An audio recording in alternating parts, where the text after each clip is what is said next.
শিখিয়ে দিয়ে গেছে যে আল্লাহর জিম্মায় সংসার, বাচ্চা কাচ্চা ফেলে রেখে এসে রাজপথে কিভাবে বসে থাকতে হয়, রাজপথে কিভাবে ল্যাচ মেরে বসে থাকতে হয় হাদিস শিখিয়ে দিয়ে গেছে।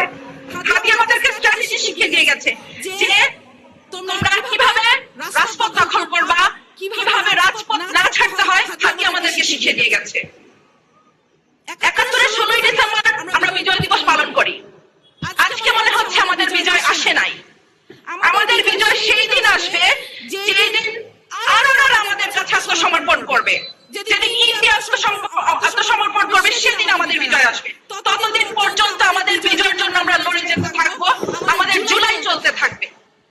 সরকারের কাছে আবেদন, এই গ্রামে গঞ্জে শহরে সবখানে ১৫ থেকে ৪৫ বিবেচনা করবে ৫০ পর্যন্ত মানুষদেরকে সামরিক ট্রেনিং দিতে থাকো, কারণ যে ১০০ আততায়ী ঢুকেছে বর্ডার দিয়ে, এই ১০০ আততায়ীকে আমাদেরকে মোকাবেলা করতে হবে।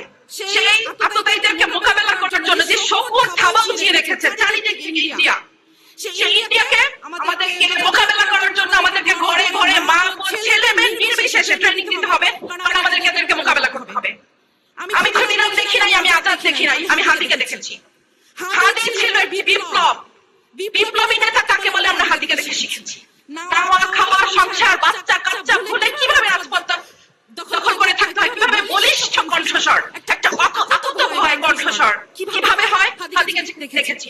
আমি বলতাম হাদি হচ্ছে এই যুগের সাকা চৌধুরী, কোন ভাষা মানে না, ল্যাঙ্গুয়েজ মানে না, যেভাবে খুশি সে ভাষণ দিত। এখন তোদের বলতেছে যে আমি মেরেছিস, এখন কি মেয়ে মানুষের মুখ থেকে তোদের গালি শুনতে হবে? দেখা দিব এখন তোদেরকে গালি। হাদি শিখিয়ে দিয়ে গেছে গালি কিভাবে দিতে হয়। পুলিশ স্পিচ দিয়ে বিপ্লব হয় না, তোদের গালি দিয়ে তোদেরকে বন্ধ করতে হবে। তোরা হাদির গালি সহ্য করতে পারিস না, হাদিকে শেষ করে দিয়েছিস। এখন হাদির স্ট্র্যাটেজিতে আমাদের চলতে হবে, আমাদেরকে রাজপথ দখল করতে হবে। রাজপথ ছাড়ি নাই, জুলাই শেষ হয়নি, এটা বারবার বলছি। তোরা কি ভেবেছিস হাদি শেষ? নো, একটা হাদিকে গুলি করছিস, ১,০০,০০০ কোটি হাদি তৈরি হয়েছে। তোরা মনে করছিস ওসমান হাদি শেষ হয়ে গেছে? নো, ওসমান হাদি শেষ হয় নাই, ঘরে ঘরে লক্ষ কোটি হাদি তৈরি হয়েছে। গুলি লেগেছে হাদির আদর্শে, জুলাইয়ের মতাদর্শে।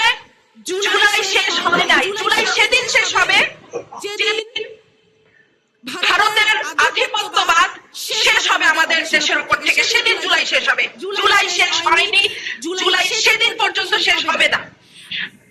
সরকারের কাছে আরো আবেদন, আমাদের আরো কিছু আহতবয় সৈনিক আছে, হাসনাত আছে, সানজিদ আছে, আসিফ আছে, ব্যারিস্টার আরমান আছে, ব্যারিস্টার ফুয়াদ আছে, ব্যারিস্টার শাহরিয়ার আছে। এদের একজনের গাজন আঁচ না লাগে। আমি তোমাদেরকে বলবো, হাসনাত সানজিদ তোমরা আমাদের ছোট ভাই, তোমরা মনে করবে যে ড্যাম কেয়ার। নো, বাংলাদেশের জন্য তোমাদেরকে লাগবে, তোমরা ড্যাম কেয়ার হতে পারবা না। তোমরা নিজেদের সেফটির ব্যাপারটা চিন্তা করবা, কারণ বাংলাদেশকে তোমাদেরকে লাগবে। তোমরা নিজেদের ড্যাম কেয়ার ভাববা না। আল্লাহ হাদিকে নিয়ে গেছে, হাদি দেখিয়ে দিয়ে গেছে ড্যাম কেয়ার কাকে বলে। প্লিজ বাংলাদেশের জন্য তোমরা ড্যাম কেয়ার থাকবা না। সরকারকে বলবো তোমরা এদের সেফটি সিকিউরিটি নিশ্চিত করবা।